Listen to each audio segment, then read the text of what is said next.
Bonjour à tous et à toutes, me voici pour un deuxième tutoriel de SolidWorks. Le premier tutoriel, on avait vu ce qu'était l'esquisse, la fonction basse bossage extrudé et comment changer de matériaux et de couleur. Donc aujourd'hui nous allons exploiter trois fonctions de SolidWorks qui est l'enlèvement de matière dans une pièce, le congé, donc c'est des angles arrondis, et un chanfrein, donc c'est un angle plat. Je vous montrerai à la fin la différence. Donc les connaissances qu'il faut pour faire cette pièce, il faut voir mon premier tutoriel. Donc l'esquisse, la cotation et la fonction basse bossage extrudé. Donc nous avons fait dans le premier tutoriel un esquisse carré de 40 par 40 que nous avons placé sur l'origine. Une fois qu'on a fait ceci, on a fait un basse bossage extrudé de 40 mm. Donc nous avons en fait passé notre carré en un volume, un cube de cube. Donc on a fait un cube. Donc nous avons aussi changé le matériau qu'on a mis en tech. Donc c'était un bois. Donc il suffit d'aller dans matériaux, éditer le matériau et choisir le matériau qu'on veut. Donc maintenant on a une pièce brute qui est normale, qui n'a pas subi de transformation. Donc aujourd'hui nous allons voir l'enlèvement de matière qui va nous permettre de nous faire une pièce que vous connaissez tous, un dé. Donc ce dé, nous allons le faire en deux parties, c'est-à-dire que je vais vous montrer comment faire la face 1 et la face 2 ou 3. Et je ne terminerai pas ce dé, hein, c'est en fait toujours la même chose. Mais je vais aussi vous montrer comment le styliser en fait, comment améliorer visuellement ce dé. Donc nous allons prendre la vue de face que voici. Nous allons aller dans esquisse, ligne et ligne de construction. Je n'ai pas sélectionné mon plan. Donc ligne de construction et je vais venir faire la diagonale ici. Je vais refaire la diagonale ici, qui sera automatiquement en noir. Donc c'est à dire qu'au croisement de ces deux droites, j'ai le milieu de ma pièce. Je vais venir faire un cercle au point et je vais coter ce cercle de 10 mm que voici. Donc je peux laisser comme ceci, mais je vais vous montrer une autre façon de coter beaucoup plus rapide et beaucoup plus agréable à l'œil. Beaucoup plus agréable à l'œil à voir, car des traits partout c'est un peu moche. Donc j'allais faire un sec un peu n'importe où et je vais venir coter d'ici à ici qui doit être de 20. Il est important de savoir la dimension de votre pièce brute. Si vous ne la connaissez pas, faites comme je vous ai montré la première fois. Donc non, je n'ai pas 40, mais j'ai 20, c'est moi qui me suis trompé. Voilà, ma pièce est cotée, mon centre est coté, j'ai plus qu'à coter le diamètre qui sera de 10. Donc une fois que j'ai fait ça, je vais aller dans fonction, enlèvement de matière extrudée. Donc n'hésitez pas à cliquer sur le vide et à venir jouer avec vos flèches directionnelles et à faire zoom au mieux ici pour pouvoir mieux voir votre pièce. On voit que la matière va être tirée du mauvais côté, donc on n'hésite pas à faire ceci. Donc ici on vérifie qu'on a bien 1 mm, ici qu'on a borgne. Si je mets à travers tout, regardez ce qui se passe, en fait je vais faire un perçage, un trou au milieu de ma pièce. C'est pas ce que le but souhaité, donc je vais faire borgne de 1 mm. Ça veut dire que de là à là, alors vraiment très jaune ici, je vais avoir 1 mm. Donc je valide et j'ai fait mon premier perçage. Nous allons voir une autre fonction, c'est le congé. Donc le congé, c'est un arrondissement des angles. Et ici, nous allons sélectionner cette arête et on va faire congé. Nous allons faire un congé de 1 mm sur l'arête 1, donc celle que j'ai sélectionnée, sur un rayon constant. Et je vais valider. Voici.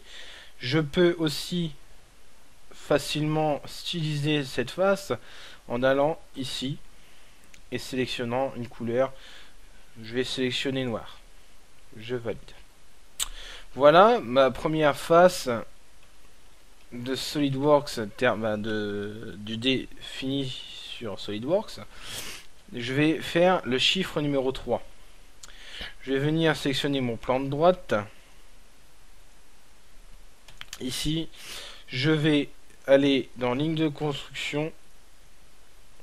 Et le plus simple pour moi, c'est de tracer une diagonale entrée de ton construction, de ici à ici, et de mettre mon cercle sur le centre qui est repéré automatiquement, et de faire ceci, toujours sur le trait d'axe. Voilà. Je vais venir coter celui-ci qui lui est déjà placé au milieu, donc je n'ai pas besoin de faire des tas de cotes. Ici je peux directement venir coter mes pièces de 10 mm. Et voilà. Donc en fait je n'ai plus qu'à coter le centre des deux cercles bleus. Donc ici, entre ici et ici, je vais mettre un intervalle de 8. Et regardez ce qui va se passer si je mets 10. Mon trait, mon centre de cercle va rester sur la diagonale. C'est en fait la contrainte, cette contrainte-ci qui fait que mon cercle ne peut pas aller en dehors de ce trait. Donc moi je vais pas remettre 10, ce serait trop pas assez espacé, donc je vais mettre 8. Donc ici pareil, hein, ça va faire la même chose, mais je vais mettre 8 aussi. Voilà. Une fois fait ça, je vais pouvoir faire mon enlèvement de matière. Donc pas besoin de sélectionner de face, il va automatiquement reconnaître les faces. Donc je vais faire esquisse, fonction, pardon, et je vais aller dans enlèvement de matière extrudée. Donc il a retenu en mémoire ce que j'ai fait avant. Si c'est pas le cas, vous refaites comme avant et vous validez. Une fois fait cela, je vais appuyer sur ma touche contrôle et je vais venir sélectionner toutes mes arêtes sur la première face, comme ceci, et je vais venir les faire congé. Il a retenu mes 1 mm, regardez, 1, 2, 3, j'ai bien mes 3 arêtes que j'ai sélectionnées et je valide. Je vais sélectionner en appuyant sur la touche contrôle toutes mes faces et je vais venir changer de couleur. Je vais mettre noir. Voilà. Il manque une dernière étape sur ma pièce. Nous allons voir ce qu'est un chanfrein et quelle est la différence entre un chanfrein et un congé. Un chanfrein, on s'en sert surtout en soudure ou quand on veut faire une pièce et qu'on veut pas se blesser, par exemple si on a coupé à la scie avec les bavures. C'est-à-dire que quand vous coupez du métal, vous avez des bavures qui restent. Donc soit on est bavure, donc on essaye de faire un petit chanfrein ou un congé. Ça dépend en fait du créateur. Donc je vais sélectionner cette arête ici et je vais faire un chanfrein. Donc je vais ici en dessous congé, je clique sur ma flèche et je vais venir choisir chanfrein. Je vais mettre un chanfrein de 45 degrés mais de 1 mm. Je valide. Et ici je vais vous faire un congé de 1 mm. Donc je vais venir choisir ma vue de face. Voilà. Donc vous voyez très nettement la différence ici. Il n'y a pas de... Voilà le chanfrein. On est d'accord? Et voilà le congé. Donc on voit que le congé est arrondi et le chanfrein, il est plat. Voilà. Donc pour une question de jolité, hein, de jolité, de, de, de style, je préfère faire des chanfreins. Donc je vais venir enlever ce chanfrein là, ce congé, et je vais venir sélectionner toutes mes arêtes. Donc tout en appuyant sur ma touche contrôle, bien entendu. Je sélectionne toutes mes arêtes. Une fois que j'ai pu accès à toutes mes arêtes, j'arrête d'appuyer sur contrôle et j'utilise mes flèches directionnelles pour pouvoir tourner ma figure pour avoir mes derniers. Donc je vérifie. Donc je vais faire chanfrein. Donc on voit que j'ai 1, 2, 3, 4, 5, 6, 7, 8, 9, 10, 11. Théoriquement, je devrais en avoir 12. Donc voilà, je vérifie 1 degré et hop, je valide. Voilà le dé terminé. Donc, je vais aussi peut-être vous montrer comment on fait le 6. Donc je vais sélectionner une autre vue que je n'ai pas faite, pardon, la vue de dessus par exemple, et je vais venir ici, je vais vue de dessus, pardon, et je vais venir tracer 2 traits de ligne de construction. Ici, échappe, pardon, et ici, retracer une ligne de construction.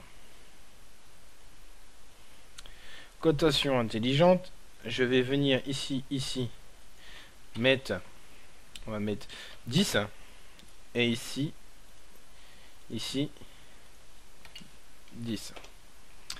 Je vais venir au milieu du cercle, ici, au milieu du trait, pardon, ici, cotation intelligente, 10. 10. 10. Je fais toujours mes traits, un 2, 4 autres cercles sur sur mes lignes de construction, pour justement garder les contraintes, pour pas être embêté quand je vais les coter. Donc je peux coter tout dès maintenant le 10. Pardon. Ici le 10. Ici le 10. Ici le 10. Ici le 10. Oula. Oulala. Ça fait beaucoup. Donc maintenant je n'ai plus qu'à coter mon écart qui est entre les deux, qui sera de 12, qui sera largement suffisant. Donc de là, échappe. Oui, je me suis trompé, désolé. Ici à ici, 12. Voilà, de ici à ici, je vais laisser 12. Et de ici à ici, on va laisser 12. Fonction, pareil que tout à l'heure, fonction enlèvement de matière extrudée. Je vérifie qu'il enlève bien sur la bonne matière, non. Donc, ici, on enlève de 1 mm, validé. Voilà, donc maintenant, je vais me mettre de biais pour pouvoir justement voir mes arêtes et je vais venir faire ceci. Ça, ça, ça, ça, ça. Congé de 1 mm, validé. Ici, ici, ici, ici, ici, ici. Je vais les mettre en noir. Voilà. Donc ce tutoriel est fini. Donc je ne finis pas le dé exprès, hein, juste pour vous montrer comment il faut juste y prendre. Donc je vous laisse ici. Je vous laisse ici. Donc je m'embrouille. Donc voilà. Donc si vous avez des soucis, des questions à poser sur ce tutoriel où j'avais pas été très clair, donc n'hésitez pas à poser vos questions. Je vous souhaite une bonne soirée. Au revoir.